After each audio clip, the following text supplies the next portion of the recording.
Hello everyone, good morning. तो आज 18 मार्च है और आपकी यूपीएचसीएससी असिस्टेंट प्रोफेसर की परीक्षा जो कि होने जा रही है कब 16 और 17 अप्रैल को। समय बहुत कम बचा हुआ है, अब एक महीने से भी कम का समय बचा हुआ है।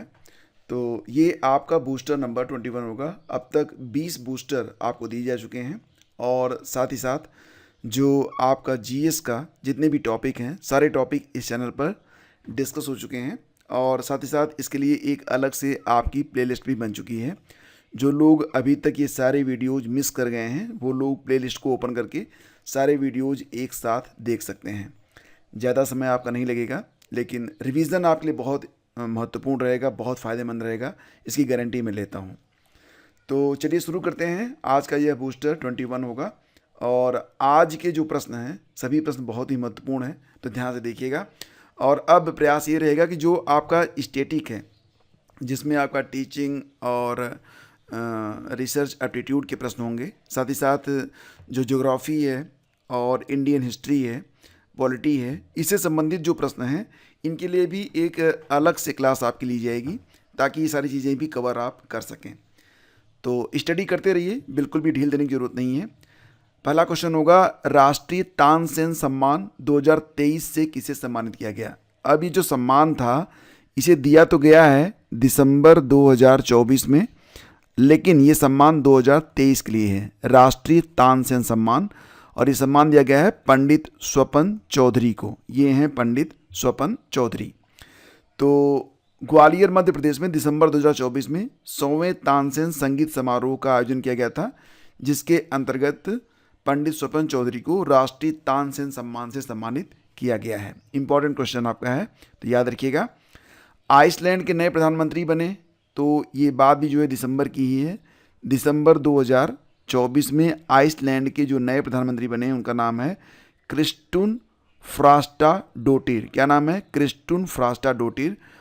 आइसलैंड की राजधानी को कई बार मैच कराने के लिए दे देता है, तो याद रखिएगा कि आइसलैंड की जो राजधानी है, नाम थोड़ा सा देखो, आइसलैंड बड़ा सीधा नाम है, लेकिन राजधानी का नाम क्या है? रेजॉकविक। क्या नाम है? रेगजाविक। ठीक है, ये याद रखना। थोड़ा सा टफ लगेगा आपको बुलाने में, लेकिन आप इसको याद रखेंगे क्योंकि ये इंपॉर्टेंट है। देखते हैं इंडियन स्टेट फॉरेस्ट रिपोर्ट। इस पर मैंने एक पूरा डेडिकेटेड वीडियो ही बना दिया था, लेकिन इसमें से ये पॉइंट बड़ा महत्वपूर्ण लगा था मुझे लगा कि इसका रिवीजन आपको करवा दें। और इस वीडियो को देखने के बाद आप लोग ना ये जो 18वीं ISFR रिपोर्ट आई है इसको भी आप लोग देख लेना। हालांकि ये रिपोर्ट जो थी 2023 लिए आई है, लेकिन 2024 में जारी हुई थी, तो इसे 18वीं ISFR Indian state forest report 2024 के नाम से जाना जा रहा है। तो इसमें कहा गया है कि कौन सा राज्य क्षेत्रफल की दृष्टि से सर्वाधिक वनावरण वाला राज्य है। तो क्षेत्रफल की दृष्टि से सर्वाधिक वनावरण कहाँ पर है? तो मध्य प्रदेश में है, ध्यान देना। पर्यावरण मंत्री भूपेंद्र यादव ने 18वीं ISFR 2023 रिपोर्ट को जारी किया है। ये report Forest Research Institute Dehradun से जारी की गई है। फॉरेस्ट सर्वे ऑफ इंडिया के द्वारा 1987 से हर दूसरे साल इसे जारी किया जाता है। तो पहली बार इसे कब जारी किया गया था? 1987 में। मैं पुनः आप लोगों से कहना चाहूँगा कि इंडियन स्टेट फॉरेस्ट रिपोर्ट को आप लोग देख जरूर लेना। लिंक मैं आपको पहले कमेंट में दे रहा हूँ ताकि आप आसानी से यहाँ तक पहुँच सकें। इसके बाद है, हाल ही में उत्तर प्रदेश ने भारत सरकार के एक भारत श्रेष्ठ भारत कार्यक्रम के तहत किस राज्य के साथ समझौता किया है? तो उत्तर प्रदेश ने भारत सरकार का जो एक भारत श्रेष्ठ भारत कार्यक्रम है, इसके अंतर्गत मणिपुर के साथ समझौता किया है। मणिपुर तीसरा राज्य है जिसके साथ उत्तर प्रदेश ने एक भारत श्रेष्ठ भारत कार्यक्रम के तहत समझौता किया है। इसके पहले जो दो राज्य थे उनमें एक कौन सा है? अरुणाचल प्रदेश है, दूसरा है मेघालय। अब ये जो एक भारत श्रेष्ठ भारत योजना है, ये योजना है क्या? तो ध्यान देना यहाँ पर कि PM मोदी ने 31 अक्टूबर 2015 को भारत के प्रथम उप प्रधानमंत्री और गृह मंत्री सरदार वल्लभ भाई पटेल की 140वीं जयंती के अवसर पर एक भारत श्रेष्ठ भारत योजना की शुरुआत की थी 31 अक्टूबर 2015 को।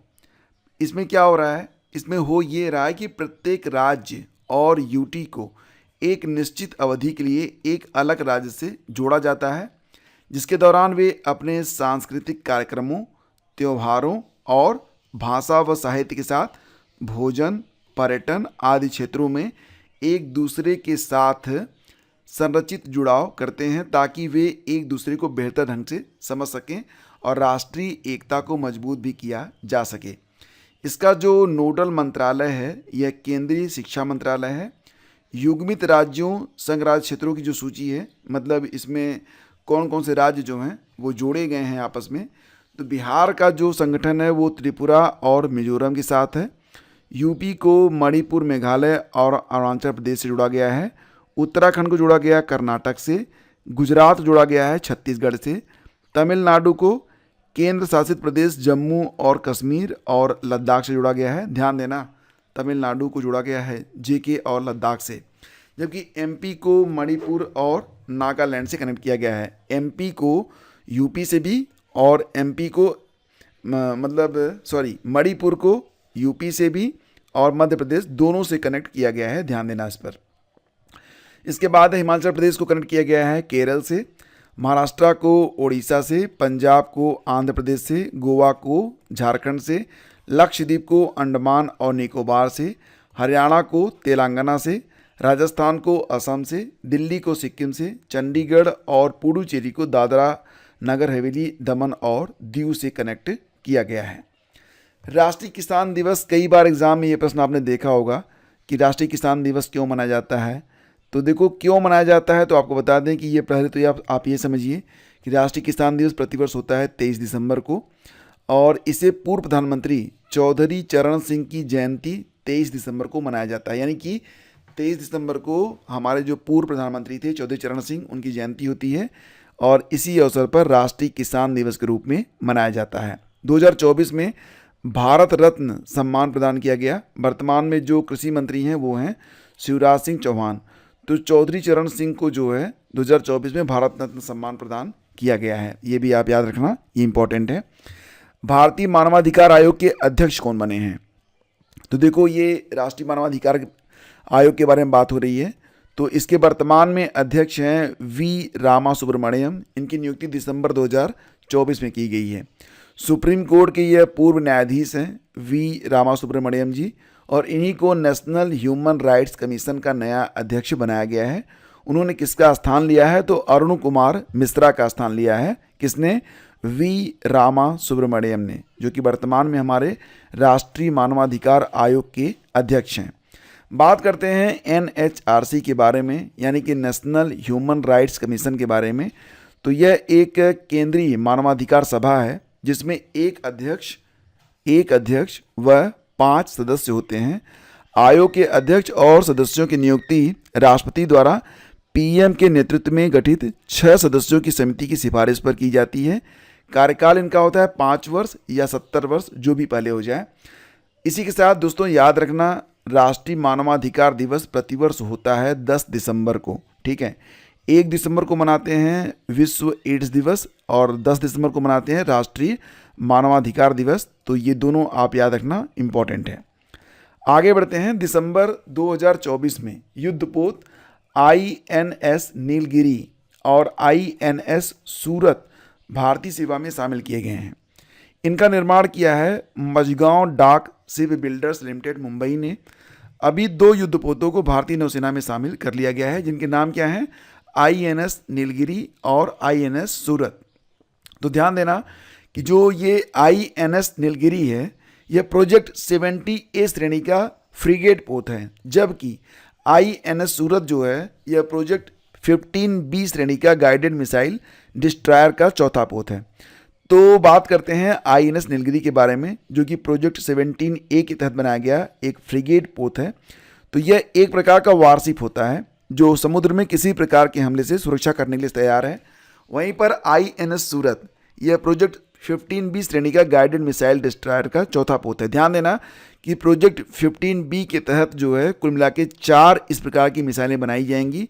INS सूरत इसमें चौथा है, जबकि इसके पहले क्या हुआ है कि INS Visakhapatnam, INS Mormugao, INS Imphal, तो ये जो है ना 3 पहले बन चुके हैं ये। और अब प्रोजेक्ट 15B के तहत INS सूरत ये जो है प्रोजेक्ट 15B का गाइडेड मिसाइल डिस्ट्रॉयर का चौथा पोत बनाया गया है, ये आप याद रखना। इसके बाद है बिहार के नए राज्यपाल बने दिसंबर 2024 में आरिफ मोहम्मद खान। और आपको याद होगा कि दिसंबर 2024 में लगभग कई राज्यों के जो राज्यपाल थे वो बदले गए थे। जैसे कि बिहार के नए राज्यपाल बने थे आरिफ मोहम्मद खान, और आरिफ मोहम्मद खान कहाँ से आए थे, तो ये केरल से बिहार के राज्यपाल बने थे। इसी के साथ याद रखिएगा कि मिजोरम के जो नए राज्यपाल बने थे वीके सिंह, जो कि पूर्व सेना प्रमुख और केंद्रीय मंत्री हैं। मणिपुर के नए राज्यपाल बने अजय कुमार भल्ला। और मिजोरम के जो राज्यपाल थे हरिबाबू कंभमपति, हरिबाबू कंभमपति का स्थान लिया था वीके सिंह ने, और हरिबाबू कंभमपति को ओडिशा का राज्यपाल बनाया गया था। केरल का नया राज्यपाल बनाया गया था राजेंद्र विष्णु आर्लेकर को, जो कि बिहार के राज्यपाल थे। तो म्यूचुअल ट्रांसफ़र किया गया था, क्योंकि आरिफ मोहम्मद खान ये केरल से थे, केरल से आगे बिहार, और बिहार के जो थे राजेंद्र विष्णु आर्लेकर, उनको केरल का राज्यपाल बनाया गया था। हाल ही में यानी कि दिसंबर 2024 में अमेरिका ने अपना आधिकारिक राष्ट्रीय पक्षी घोषित किया था बोल्ड ईगल को। ये बोल्ड ईगल है, अब अमेरिका का यह आधिकारिक राष्ट्रीय पक्षी होगा। तो बोल्ड ईगल अमेरिका का प्रमुख प्रतीक रहा है। इसे 1782 में अमेरिकी ग्रेट सील का हिस्सा बनाया गया था, जिसका इस्तेमाल सरकारी दस्तावेजों पर होता है। तो अब इसे आधिकारिक रूप से जो है एक यहाँ पर ऑफिशियल बर्ड घोषित कर दिया गया है। हाल ही में किर्गिस्तान ने स्नो लेपर्ड को अपना राष्ट्रीय प्रतीक घोषित किया था, ये भी याद रखना। स्नो लेपर्ड को अपना राष्ट्रीय प्रतीक बनाया है किसने? किर्गिस्तान ने बनाया है। इसके बाद है वीर बाल दिवस, जो कि मनाया गया 26 दिसंबर को। बहुत ही महत्वपूर्ण प्रश्न यह है, गुरु गोविंद सिंह के 4 पुत्रों और उनकी माता द्वारा किए गए सर्वोच्च बलिदान को चिन्हित करने के लिए 26 दिसंबर को यह दिवस मनाया जाता है। गुरु गोविंद सिंह के छोटे बेटे साहिबजादा जोरावर सिंह, जिनकी उम्र उस समय मात्र 9 वर्ष थी, साहिबजादा फतेह सिंह 7 वर्ष, मुगलों द्वारा आनंदपुर साहिब पर हमले के दौरान मारे गए थे। गुरु गोविंद सिंह की माता गुजरी देवी, 2 बेटों साहिबजादा अजीत सिंह 18 वर्ष और साहिबजादा जुझार सिंह भी मारे गए थे। फतेहगढ़ साहिब में सभी शहीद हुए थे। केंद्र सरकार ने इसीलिए 26 दिसंबर को वीर बाल दिवस के रूप में मनाने की घोषणा की है। अब ये अमर है। हाल ही में देश का पहला डिजिटल म्यूजियम, नाम इसका अभय प्रस्तावना। तो देश का पहला डिजिटल म्यूजियम है ये, जिसका नाम है अभय प्रस्तावना। यह किस राज्य में स्थापित किया गया है? तो महाराष्ट्र में। यह महाराष्ट्र राज्य के पुणे में इंद्राणी नदी के किनारे स्थापित किया गया है अभय प्रस्तावना। आप ये तस्वीर देख सकते हैं। तो ये है आपका अभय प्रस्तावना डिजिटल म्यूजियम, और इसमें आपको बहुत सारी चीज़ें देखने को मिलेंगी। अब यहाँ पर थोड़ा सा बात कर लेते हैं, इसको बनाया किसने है? तो इसे बनाया है Firodia institute of philosophy cultural and history department के द्वारा इसे बनाया गया है, निर्मित किया गया है। इसके बाद इस म्यूजियम में जैन धर्म के इतिहास और 24 तीर्थंकरों की जीवनी को भी दर्शाया गया है। हाल ही में पूर्व प्रधानमंत्री मनमोहन सिंह का निधन हो गया दिसंबर 2024 में, आपको याद होगा। इन्हें पद्म विभूषण दिया गया था कब? 1987 में। तो हमारे ये पूर्व प्रधानमंत्री हैं, यहाँ से भी प्रश्न एग्जाम में बन सकता है। डॉक्टर मनमोहन सिंह, इनका जन्म होता है 26 सितंबर 1932 में, निधन होता है 26 दिसंबर 2024 में। तो 26 दिसंबर 2024 को 92 वर्ष की अवस्था में पूर्व पीएम मनमोहन सिंह जी का निधन हुआ, और इनका जन्म जो था वो अविभाजित भारत के पंजाब प्रांत में सन 1932 में 26 सितंबर को हुआ था। 2 बार भारत के पीएम बने, 2004 से 2009 तक, फिर 2009 से लेकर 2014 तक लगातार इनका जो कार्यकाल था वो बना रहा। ये रिजर्व बैंक के 15वें गवर्नर के तौर पर भी अपना काम कर चुके हैं। अब आपसे मैं एक प्रश्न करूंगा कि वर्तमान में रिजर्व बैंक के जो 26वें गवर्नर हैं उनका नाम क्या आप बता सकते हैं? अगर आपको याद है तो फटाफट कमेंट करो, और नहीं पता है तो पता करो, क्योंकि यह एक इंपॉर्टेंट क्वेश्चन हो सकता है। तो रिजर्व बैंक के 15वें गवर्नर थे मनमोहन सिंह जी, और योजना आयोग के उपाध्यक्ष भी। इनकी एक ऑटोबायोग्राफी है, उसका नाम है चेंजिंग इंडिया। इंपॉर्टेंट है ये, हो सकता है कि एग्जाम में यही पूछ ले आपसे, चेंजिंग इंडिया किसकी ऑटोबायोग्राफी है? तो हमारे जो पूर्व प्रधानमंत्री हैं मनमोहन सिंह जी की ऑटोबायोग्राफी का नाम है चेंजिंग इंडिया। अब आपके लिए एक प्रश्न है। प्रश्न ये है कि मार्च 2025 में जल स्थिरता सम्मेलन किस शहर में आयोजित किया गया? तो ये हैं आपके ऑप्शन, हैदराबाद, नई दिल्ली, चेन्नई या फिर मुंबई। फटाफट इसको आंसर करना, और मैं देखता हूँ कितने लोग इसको सही से बता पाते हैं। शेष अगले वीडियो में बने रहिए हमारे साथ। और आप लोगों ने अगर अभी तक टेलीग्राम चैनल को ज्वाइन नहीं किया है तो ज्वाइन कर लीजिएगा। और देखो, सही बताएं तो इस समय थोड़ी सी व्यस्तता ज़्यादा है, तो वीडियोज आपको ना 2-3 दिन थोड़े मतलब लिमिटेड मिलेंगे, 1-2 मिलेंगे। इसके बाद फिर मैं फ्री हो जाऊँगा। आपका जो पूरा कोर्स है बहुत तीव्र गति से आगे बढ़ेगा। तो thank you, have a great day, जय हिंद।